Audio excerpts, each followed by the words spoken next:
The Rock made a couple of appearances on WWE's TV programs, whether it was Monday Night Raw or NXT, and there's been a lot of discussion about The Rock as of late. Last time we saw The Rock was Bad Blood.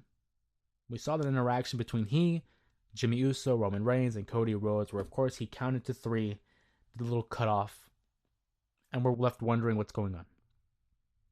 What's the next move for the final boss? And it's like we kind of ignored it. Because The Rock comes out for Monday Night Raw, all smiles. He's a member of the board, of course, for TKO. Acknowledges Roman Reigns. Gives him a good handshake and a hug. Following his Tribal Combat victory, he acknowledges Cody Rhodes, saying that he's held the company on his back for the last year, giving him his props. Later, we see the two sharing a drink, being buddy-buddy.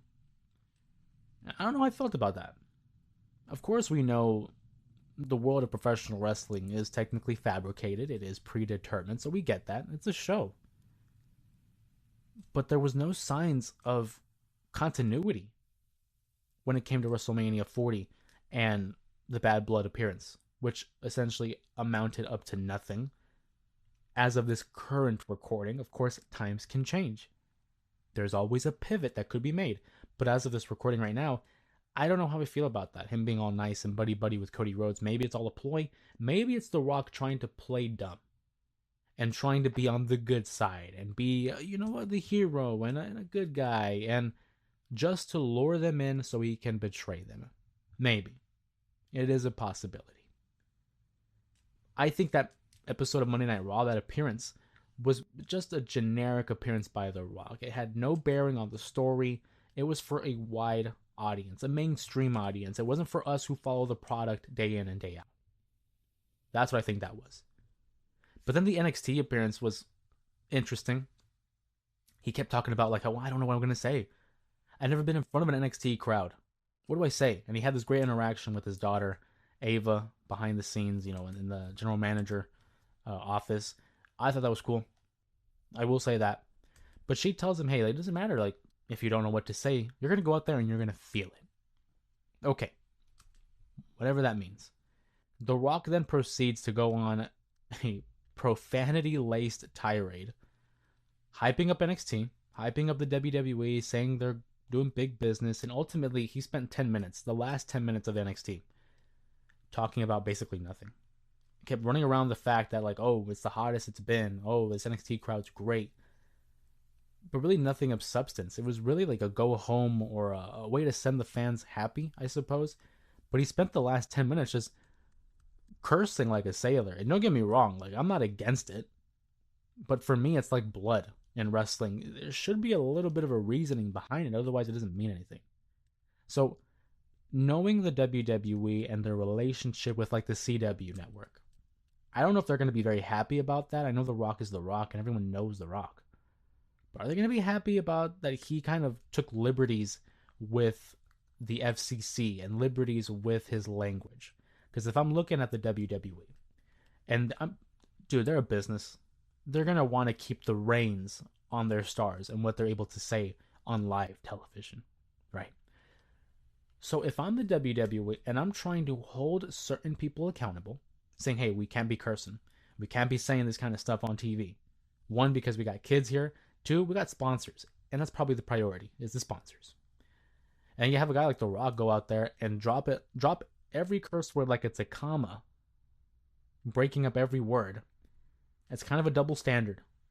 And I think that's a dangerous game there that they're playing, at least that The Rock is playing, is that hey, just because he's a member of the board and he's a legend, is it fair to the other guys who are there day in and day out that they're not able to do that? Or that they're held under a certain expectation that once this guy walks in, it's thrown out the window. I grew up a fan of The Rock. I want to preface that. I was a big fan of The Rock. Lately, it's been kind of iffy, and that's why I think the final boss turn was so beneficial for him. Because he kind of does come off as a heel. At least these last two appearances, to me, he kind of comes off as a heel. So it plays into it. It works for me. But this NXT appearance, I don't know. It kind of tells you he's not going to be at WrestleMania, at least not in a match. Because the two matches that he could have had, were against Roman and Cody Rhodes, and they kind of squashed it, at least for the time being. Like I said, hey, at the time of this recording, it probably could change.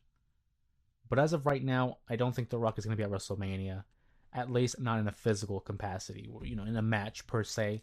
Maybe he's there in person because it's TKO. Maybe he makes an appearance, but I don't think he's going to have a match. But The Rock's last two appearances, I think, fell a little flat for me personally. Still a fan of Dwayne, but we're going to see where we're going with this. WrestleMania just around the corner. The Royal Rumble only a couple of weeks away. So I want to hear from you guys. Who are some of your predictions as to who will win the Royal Rumble matchups for the men, for the women? Hey, the ladder match as well is going to be a huge match coming out of the Royal Rumble. If you enjoyed this episode of the podcast, make sure to give it a like, give it a thumbs up, and comment down below your thoughts, your questions in regards to pro wrestling. Also, if you haven't, make sure you subscribe to the channel for more content like the podcast, like the live streams, like the other content that we produce here on YouTube. And also consider becoming a member of the Main Event Mafia, where you're going to get exclusive content like videos, shorts, community posts, and even a nice little badge that tells us that you're a proud member of the J area. Of course, with that being said, my name is Ramos Jr. Thank you for joining us on today's episode of the J Area Wrestling Podcast. And with that being said, we'll see you next time.